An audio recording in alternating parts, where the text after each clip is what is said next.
Sesaat lagi kita akan mengikuti embun pagi.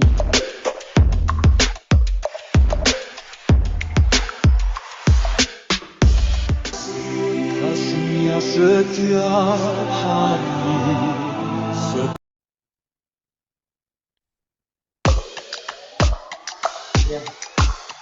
Terima kasih.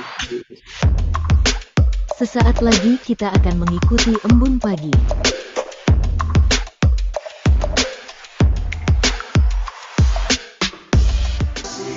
Kasihnya setiap hari seperti embun pagi, sejukkan hati. Ucapkan syukur, Tuhan Yesus baik. Biar kita tahu perkataan yang baik. Tuhan sediakan kebutuhanku, Dia akan cukupkan semua yang ku perlu. Dia sembuhkan semua sakitku, berikan damai sejahtera yang lampaui akalku. Tuhan buka jalan, pimpin semua langkahku. Dia tiang awan dan tiang apiku.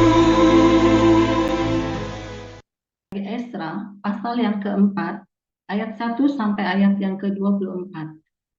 Ketika lawan orang Yehuda dan Benyamin mendengar bahwa orang-orang yang pulang dari pembuangan itu sedang membangun bait suci bagi Tuhan Allah Israel, maka mereka mendekati Zerubabel serta para kepala kaum keluarga dan berkata kepada mereka, "Biarlah kami turut membangun bersama-sama dengan kamu, karena kami pun berbakti kepada Allahmu, sama seperti kamu. Lagi pula, kami selalu mempersembahkan korban kepadanya sejak zaman Esarhadon, Raja Asyur, yang memindahkan kami kemari. Tetapi Zerubabel, Yesua, dan para kepala kaum keluarga orang Israel yang lain berkata kepada mereka, 'Bukanlah urusan kita bersama sehingga kamu dan kami membangun rumah bagi Allah kami, karena kami sendirilah yang hendak membangun bagi Tuhan Allah Israel, seperti yang diperintahkan kepada kami oleh Kores, Raja negeri Persia.' Maka penduduk negeri itu melemahkan semangat orang-orang Yehuda dan membuat mereka takut membangun.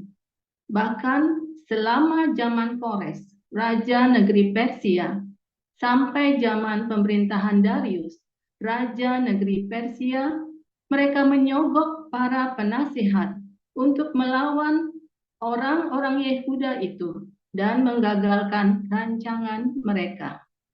Pada zaman pemerintahan Ahasiweros, pada permulaan pemerintahannya, mereka menulis surat tuduhan terhadap orang-orang yang telah menetap di Yehuda dan di Yerusalem. Dan pada zaman Artaxasta ditulislah surat oleh Bislam, Mitredat, dan Tabeel, serta rekan-rekannya yang lain kepada Artaxasta, Raja negeri Persia. Naskah surat itu ditulis dalam bahasa Aram dengan terjemahannya dalam bahasa Aram. Rehum Bupati dan Simsai Panitera telah menulis surat terhadap Yerusalem kepada Raja Artasasta yang isinya sebagai berikut.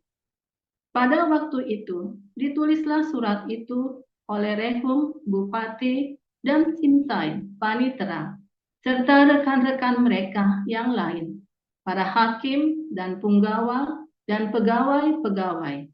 orang Persia, orang-orang dari Erek, dari Babel, serta orang-orang dari Susan, yaitu orang-orang Elam dan bangsa-bangsa lain yang oleh Asnapar yang agung dan mulia itu dipindahkan dan disuruh menetap di kota Samaria dan di daerah yang lain sebelah barat sungai Efrat.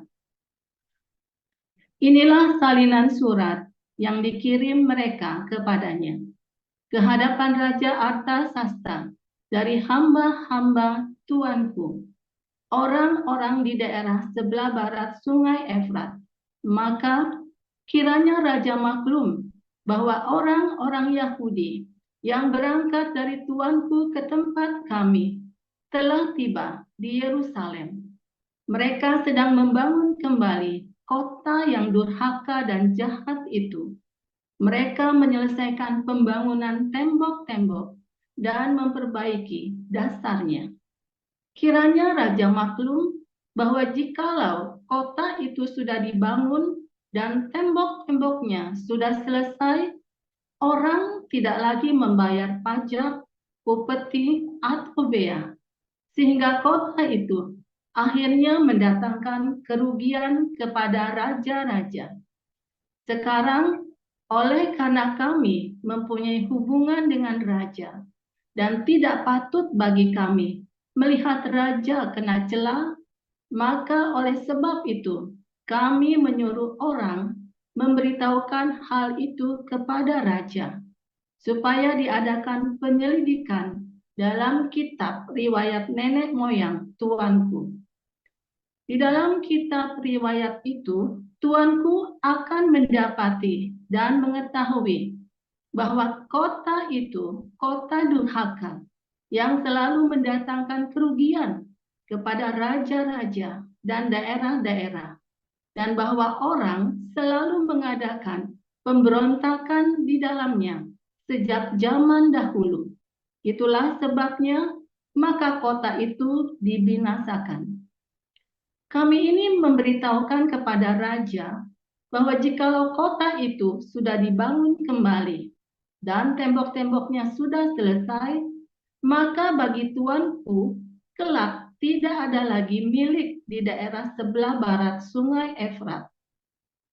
Maka raja mengirim surat jawaban ini kepada Rehum bupati dan Simsai panitera, serta rekan-rekan mereka yang lain yang tinggal di Samaria dan di daerah yang lain seberang sungai Efrat. Salam. Maka sekarang surat yang kamu kirim kepada kami telah dibacakan kepadaku dengan jelas.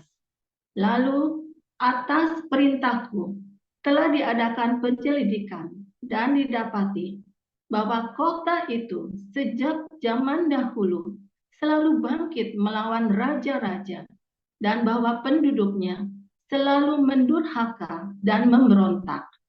Lagi pula, dahulu ada raja-raja yang berkuasa atas Yerusalem, yang memerintah seluruh daerah seberang sungai Efrat, dan kepada mereka dibayarlah pajak, upeti, dan bea. Oleh sebab itu, keluarkanlah perintah untuk menghentikan orang-orang itu, supaya kota itu jangan dibangun kembali sebelum aku mengeluarkan perintah. Dan ingatlah baik-baik, supaya jangan kamu perbuat suatu kelalaian dalam perkara ini. Apakah gunanya kerusakan yang menjadi kerugian raja-raja itu bertambah besar? Maka setelah salinan surat Raja Artasasta dibacakan kepada Rehum dan Simsai panitera, serta rekan-rekan mereka, berangkatlah mereka dengan segera ke Yerusalem, mendapatkan orang-orang Yahudi, dan dengan kekerasan mereka memaksa orang-orang itu menghentikan pekerjaan itu. Pada waktu itu terhentilah pekerjaan membangun rumah Allah yang di Yerusalem, dan tetap terhenti sampai tahun yang kedua zaman pemerintahan Darius, Raja Negeri Persia.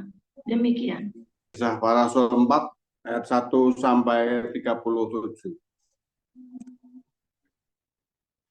Ketika Petrus dan Yohanes sedang berbicara kepada orang banyak, mereka tiba-tiba didatangi imam-imam dan kepala pengawal bait Allah serta orang-orang Saduki. Orang-orang itu sangat marah karena mereka mengajar orang banyak dan memberitakan bahwa dalam Yesus ada kebangkitan dari antara orang mati. Mereka ditangkap dan diserahkan ke dalam tahanan sampai keesokan harinya karena hari telah malam. Tetapi di antara orang yang mendengar ajaran itu banyak yang menjadi percaya sehingga jumlah mereka menjadi kira-kira 500 orang laki-laki. Pada keesokan harinya, pemimpin-pemimpin Yahudi serta tua-tua dan ahli-ahli Taurat mengadakan sidang di Yerusalem dengan imam besar Hanas dan Kayafas, Yohanes dan Alexander, dan semua orang lain yang termasuk keturunan imam besar. Lalu Petrus dan Yohanes dihadapkan kepada sidang itu dan mulai diperiksa dengan pertanyaan ini. Dengan kuasa manakah atau dalam nama siapakah kamu bertindak demikian itu? Maka jawab Petrus, penuh dengan Roh Kudus.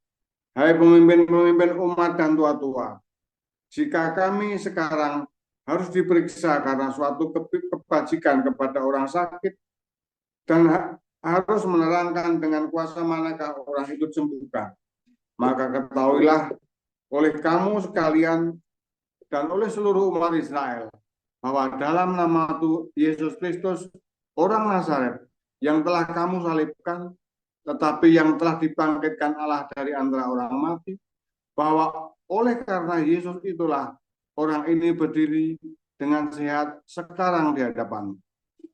Yesus adalah batu yang dibuang oleh tukang-tukang bangunan, yaitu kamu sendiri. Namun ia telah menjadi batu penjuru. Dan keselamatan tidak ada di dalam siapapun juga selain di dalam Dia. Sebab di bawah kolong langit ini tidak ada nama lain yang diberikan kepadanya manusia yang olehnya kita dapat diselamatkan.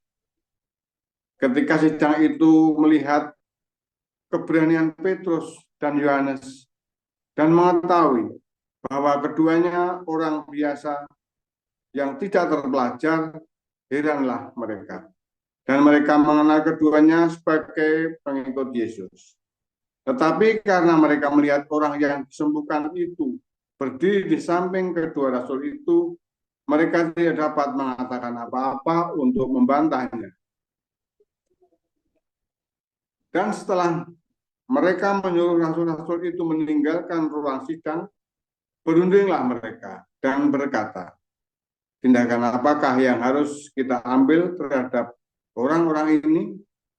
Sebab telah nyata kepada semua penduduk Yerusalem bahwa mereka telah mengadakan suatu mukjizat yang menyolok dan kita tidak dapat menyangkalnya. Tetapi supaya hal itu jangan makin luas tersiar di antara orang banyak, baiklah kita mengancam dan melarang mereka, supaya mereka jangan berbicara lagi dengan siapapun dalam nama itu. Dan setelah keduanya disuruh masuk, mereka diperintahkan supaya sama sekali jangan berbicara atau mengajar lagi dalam nama Yesus. Tetapi Petrus dan Yohanes menjawab mereka, silakan kamu putuskan sendiri manakah yang benar di hadapan Allah, taat kepada kamu atau taat kepada Allah. Sebab tidak mungkin bagi kami untuk tidak berkata-kata tentang apa yang telah kami lihat dan yang telah kami dengar. Mereka semakin keras mengancam rasul-rasul itu, tetapi akhirnya melepaskan mereka juga. Sebab sidang tidak melihat jalan untuk menghukum mereka karena takut akan orang banyak yang memuliakan nama Allah berhubung dengan apa yang telah terjadi. Sebab orang yang disembuhkan oleh mukjizat itu sudah lebih dari 40 tahun umurnya. Sesudah dilepaskan, pergilah Petrus dan Yohanes kepada teman-teman mereka. Lalu mereka menceritakan segala sesuatu yang dikatakan imam-imam kepala dan tua-tua kepada mereka. Ketika teman-teman mereka mendengar hal itu, berseluruh mereka bersama-sama kepada Allah, katanya, "Ya Tuhan, Engkaulah yang menjadikan langit dan bumi, laut dan segala isinya. Dan oleh Roh Kudus, dengan perantaraan hamba-Mu Daud, Bapa kami, Engkau telah berfirman, mengapa rusuh bangsa-bangsa?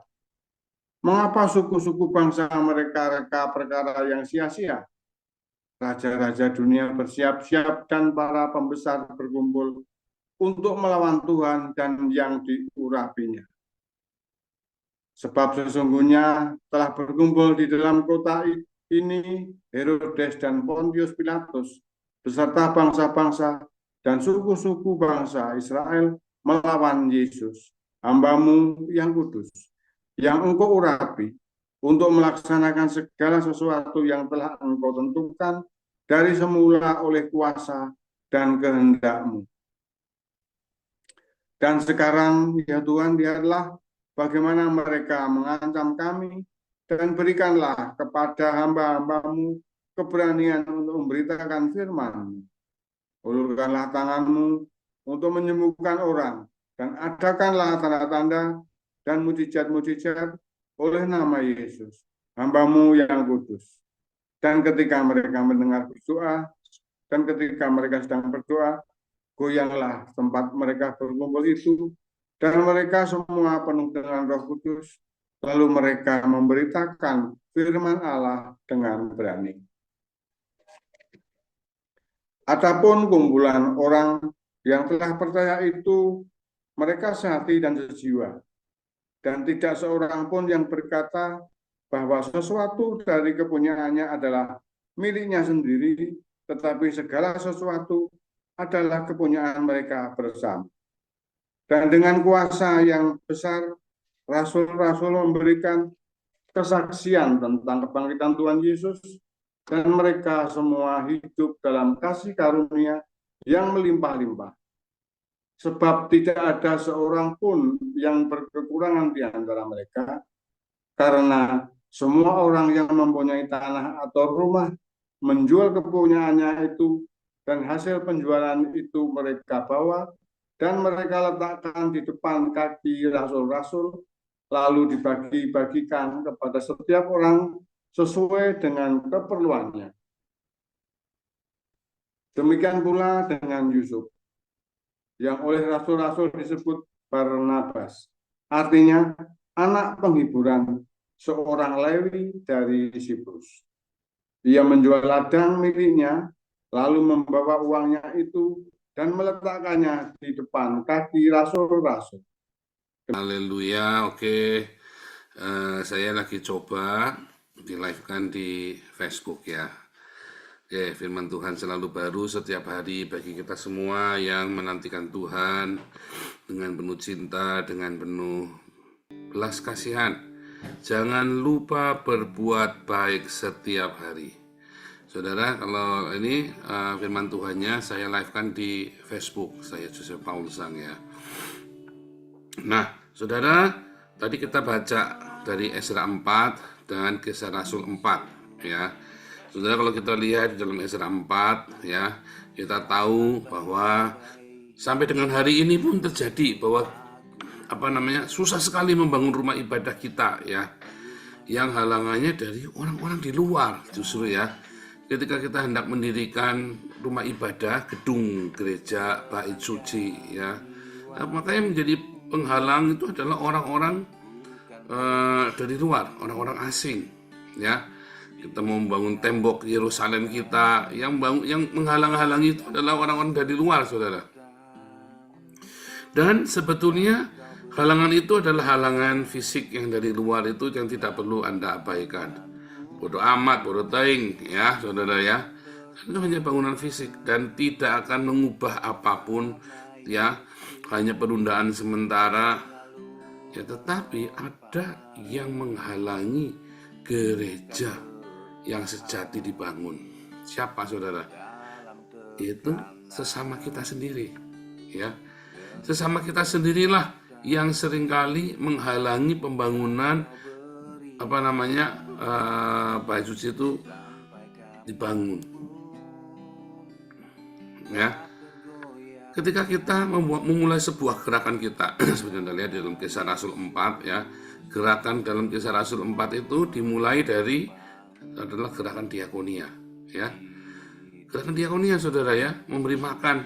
Tiada yang miskin di tengah-tengah mereka karena selalu ada yang menjual harta mereka dan membagi-bagikannya. Sama seperti dalam komunitas kita, hampir 500 juta setiap bulan, saudara, ya. Selalu ada yang berdonasi dan kita selalu bagikan dengan tanggung jawab. Semua keuangan terbuka, Anda boleh cek kapan saja itu keuangan, ya, dananya buat apa saja. Kita sangat terbuka sekali dalam hal keuangan, dan para pengurus juga melakukan dengan penuh dengan tanggung jawab, ya, saudara, ya. Para pengurus juga melakukan dengan penuh tanggung jawab. Mereka nggak sembarangan, ya. Mereka tidak sembarangan ketika mereka mengelola keuangan itu, ya, saudara, ya. Mereka tidak sembarangan ketika mereka mengelola keuangannya. Dan yang paling penting bahwa waktu pencatatannya pun, ya, dibuat sangat terbuka. Jadi saudara-saudari tidak perlu khawatir, dan tidak untuk saya pribadi, ya, itu yang paling penting, itu bukan untuk saya pribadi, ya, saudara, tetapi untuk kita semua, supaya ada persediaan makanan di dalam rumah Tuhan. Bagus, ya. Apakah persediaan makanan di dalam rumah Tuhan? Apakah Tuhan makan, saudara? Ya, dulu pernah saya ceritain, ya, kalau Anda di Hong Kong atau tikungan-tikungan di Hong Kong, nah selalu ada situ sesajen. Ayam, babi, sayur-sayuran enak, ya, saudara, ya. Apakah dewa makan? Orang Hong Kong sudah tahu, saudara, orang-orang Buddha, orang-orang para penyembah dewa-dewa lain ngerti, bukan Tuhan yang makan, tapi nanti ada orang gelandangan, ada orang pengemis, ya, yang mereka akan mencuri sesajen itu untuk mereka makan. Nah, itu dewa makan namanya. Kalau diambil, oh ya, dewa makan, ya. Nah, sama ketika kita mempersembahkan, ya, diakonia kita, sedekah kita, perpuluhan Anda, ya, apapun Anda sebut namanya, ke dalam rumah Tuhan. Apakah Tuhan makan? Enggak, saudara. Ya, bukan Tuhan makan. Siapa yang makan? Kitalah yang makan. Orang-orang yang miskin, janda-janda miskin, anak-anak yatim, ya, semua orang yang perlu dengan keuangan tersebut untuk bayar sekolah, ya, untuk bayar kontrakan yang 1 juta per bulan itu, ya. Ya, kalau kontrakanmu setahun 50 juta, ya jangan minta sama kita. Anda harus cari yang lebih masuk akal kontrakannya, ya. Ada aturannya, ya, bagaimana mendistribusikan diakonia itu buat internal kita maupun buat semua orang, sehingga selalu ada persediaan makanan di rumah Tuhan, ya. Saudara, ada banyak sekali kita nggak mengerti, ya, bahwa inilah yang namanya tubuh Kristus. Inilah yang makan darah, yang namanya makan tubuh Kristus dan minum darah Kristus. Maka dagingku adalah benar-benar makanan. Artinya apa, saudara? Itu diakonia, benar-benar makanan, bukan basa-basi, saudara.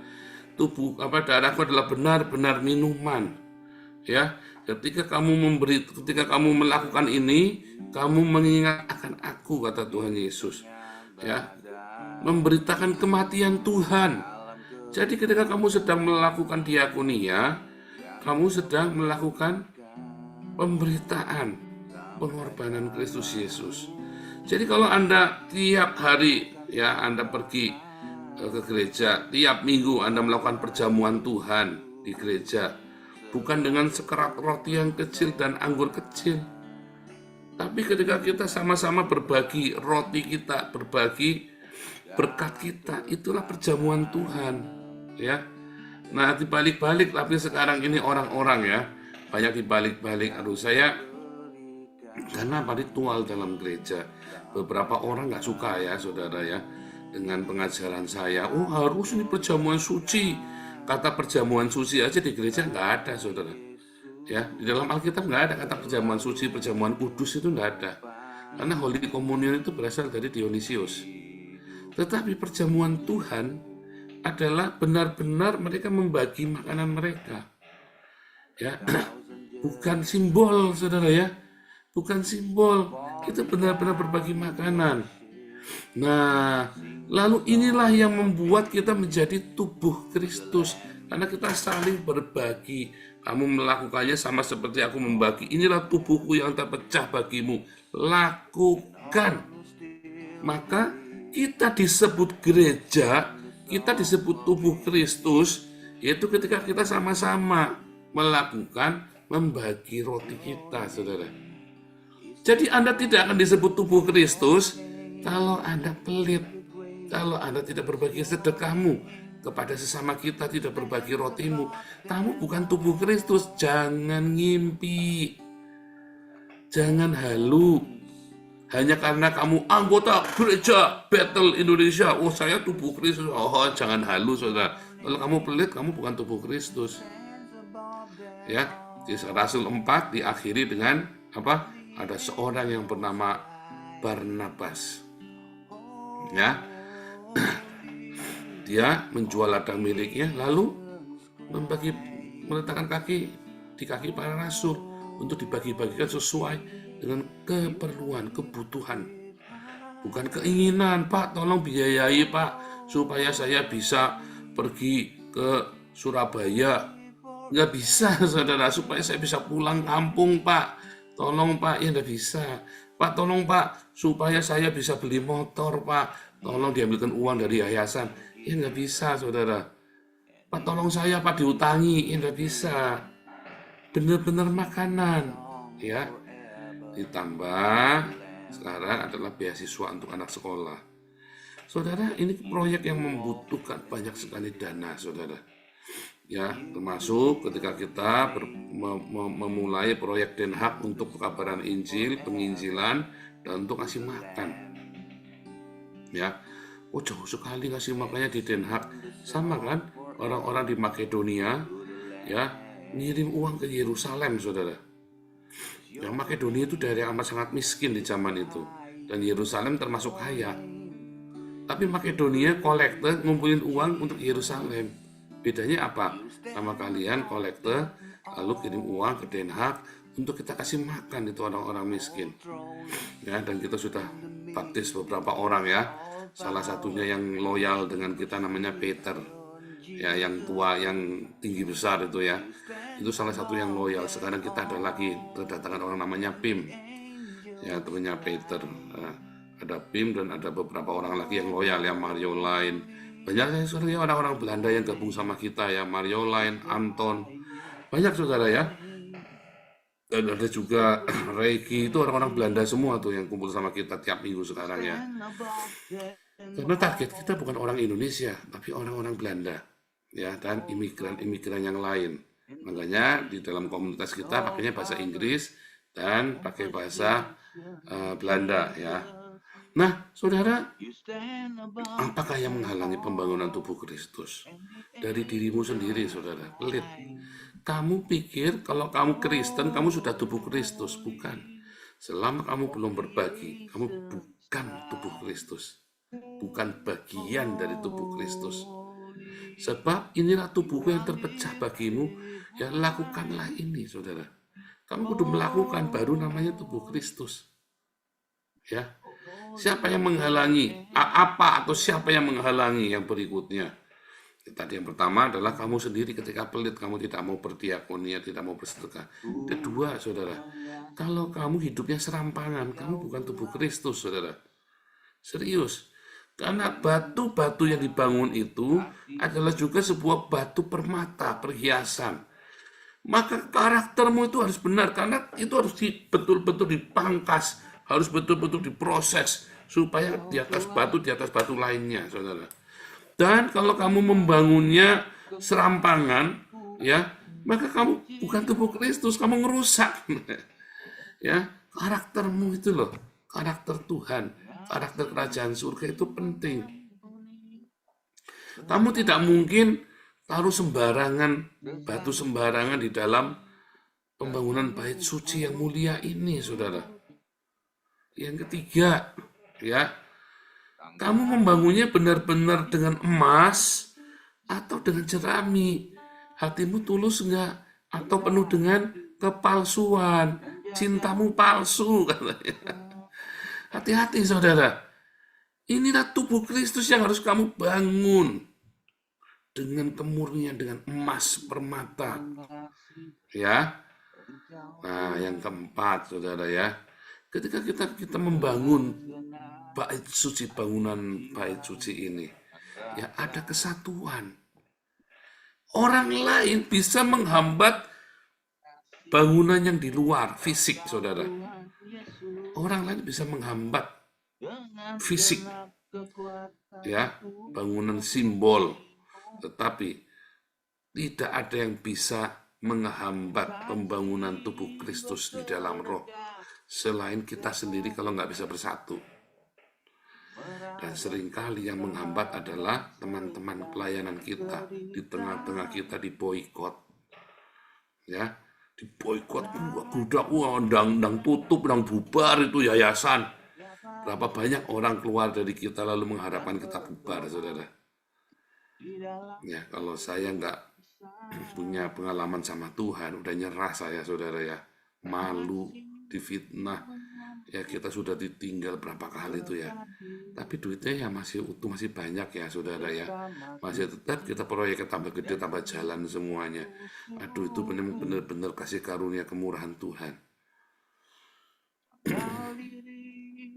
Disucikan, dimurnikan, ya. Ulangi ya, berbagi, saudara. Kalau kamu tidak berbagi, kamu bukan tubuh Kristus. 2, kamu memberikannya yang terbaik dari hidupmu. Karakter yang terbaik kamu datang di sini. 3, dengan kemurnian hati, saudara. Ya. Dan yang keempat, dengan kesatuan hati. Itulah bagaimana kita membangun tubuh Kristus. Tuhan Yesus memberkati. Haleluya.